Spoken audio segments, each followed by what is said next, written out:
How to turn off restricted mode on TikTok.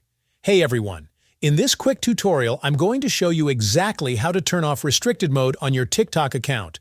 So if you're not able to see certain videos, follow along step by step and I'll help you fix it. Alright, let's get started. First, open up your TikTok app on your phone. Now, go to your profile by tapping the profile icon in the bottom right corner. Next, tap on the three lines in the top right corner to open the menu. From the menu, choose Settings and Privacy. On this page, scroll until you find the section called Content and Display. Under that section, tap on Content Preferences. You'll see a little video icon right next to it. Inside Content Preferences, you'll notice several options.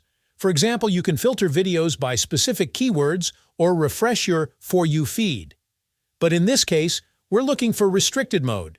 Tap on it, and you'll see that TikTok describes restricted mode as a feature that limits videos that might be inappropriate for some users.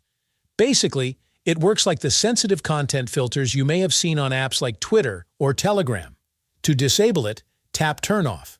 TikTok will then ask you for the same 4-digit passcode you used when you first enabled restricted mode. For example, you might have set it to your phone's passcode. Just enter the code, and restricted mode will immediately be turned off. And that's it. That's how you remove or disable restricted mode on TikTok. Super simple and quick. If you found this helpful, go ahead and hit the like button. And don't forget to subscribe for more TikTok tips and tricks.